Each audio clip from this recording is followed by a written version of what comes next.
Welcome, Grace family. Hello, my name is Shonda Schaefer, and I am blessed and honored to be the CEO of Grace. And we're trying something new. In this brand new normal that we're all experiencing, I wanted a chance to introduce you to a couple of people who really have put their heart and soul into the mission of Grace and give us a chance to kind of get to know them. And so for today, I have one of my very favorite people in the whole wide world, Mr. Keith Hill. Keith is our manager of our food pantry. And so I wanted to introduce you, and I wanted to give Keith a chance to kind of tell us all how this new normal is affecting the work that he does. So Keith, welcome. Thank you for joining me. Well, thank you, Jennifer. Well, to begin with, we have to give everything to God, because without Him, there's no way we can operate or do anything.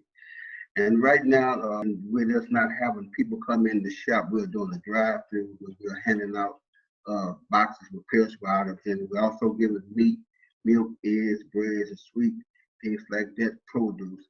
And so, it's a lot of people that's coming down that we have never seen before.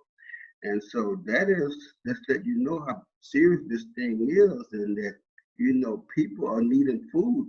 And so we just are so blessed with the donations that are coming through, and with people that are sending money and checks and things that come in. It also goes out because of the influx of people that are coming. The people are just so gracious to receive the things that we have for them. I was going to ask you, because the food pantry on a normal basis, when we're not under this, these ordinances, on a normal basis, you rely very heavily on volunteers. And I know that you have been missing them, but tell me a little bit about how that's been affecting the work you're doing. Well, for the simple fact that, you can't replace 40 to 50 volunteers with 4 or 5 people, and then have to be, at social distance. And my volunteers, I tell you what, Grace volunteers, they are just so wonderful. And they have even been coming by and asking if there's anything they can do. Could even come out there and just work in the drive-through. And I say, because for the safety reason, that no, we cannot do that. And I run into several of them at stores. I go to Walmart. I went to Walmart this day, and I ran into a husband and wife team that works on Friday, Gary and James Chevalier. And it's just, oh my God, they are so missed, and they are ready to come back. I am serious about coming back and help with the pantry. So until then, we just have to just stay the course and let us all work out. And then when they come back, I know they're gonna come back in rare form. They are ready to work. Yes. I bet they are. I bet they are. And one of the things too, I know you mentioned it a minute ago, but in a normal situation, we pride ourselves at Grace on providing a very dignified way of distributing food through the self-selection pantry. So now that we're not able to do it like that, I just was wondering kind of how you're helping to compensate for that. How do people, for example, you mentioned, diapers and things like that. How are you modifying your distribution for the individual families? Well, a lot of it all depends on the size of the family too. So if they got 4, 5, or 6 in the family, I try to give them more, because they need more.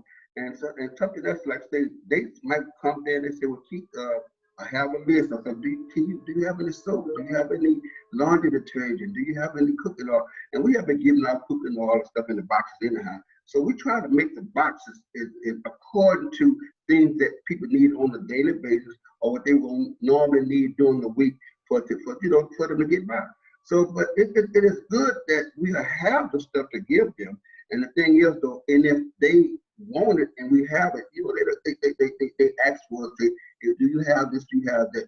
And make sure that they are not just saying no. We goes in and check. Awesome.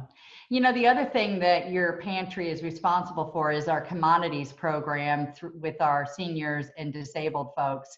Tell me, have we changed that at all? I know we've got about 110 or so folks in that program. Tell me a little bit about how that's working. Well, this is going to be the first time that this is going to be different because of the virus. And what we're going to do them the same way as we're doing our customers, clients that are coming to. They will have them drive through, and each one of them have a certain amount of friends and family that they deliver to. So one might have 6, one might have 4. And so what we have done already, we already made the bags for them. So when they come in, we're going to add produce, milk, eggs, butter, and meat, because these are the elderly ones. They can't get out as much. And so we want to make sure that we can keep them with enough food where they don't have to go out, so they won't be affected by the virus themselves.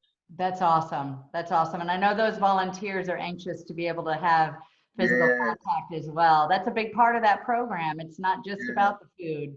You know, it's about making the connection and giving those hugs when we can. That's the biggest thing. But hey, we can do this.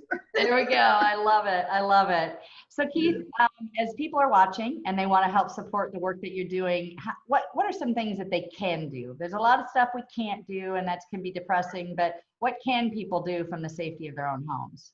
Well, they can go to we have an Amazon list shipped here, where whatever they want to send, pick whatever you want, and if you want to send it by Amazon, or if you want to bring it by, you can just bring it by, and you don't even have to get out your car.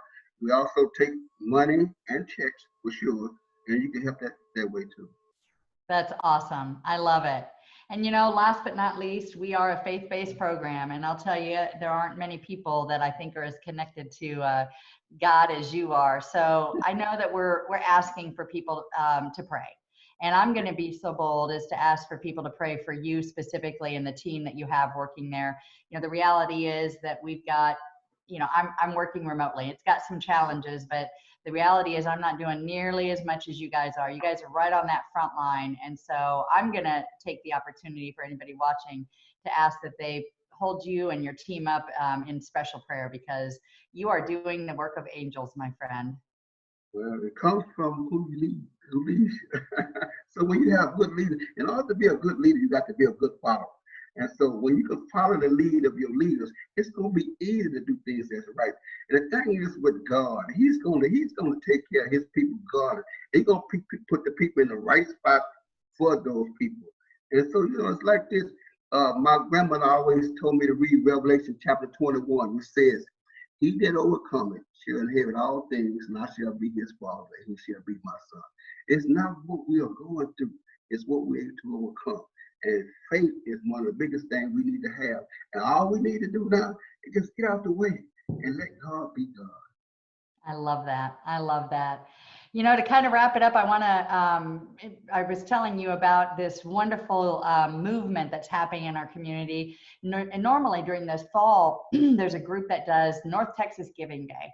And on that day, this organization helps to kind of rally everybody individually, with corporations, churches, civic groups, and so on, to give of their hearts financially on this North Texas Giving Day. Now this year, because of the things that are going on, they've actually established a new day, and it's going to be on Tuesday, May 5th.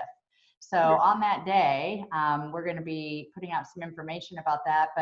But if somebody was inclined to give financially, what would be something you would say to them in terms of, you know, what's the importance of the work that you're doing here at Grace? Well, I always tell them this: you can't be God-given, but it sure is fun trying. And that seems to resonate with everybody, because people come and they give, and then they think just because they got this amount, that, oh, but this is all I got. And I always tell them this is more than what we had. And it's like when you're tired. That's why God can say that we give a tenth. So nobody can say that they gave more than others. So whatever they give, they gave the same amount as the people that gave a ton. And that's how I try to make them feel.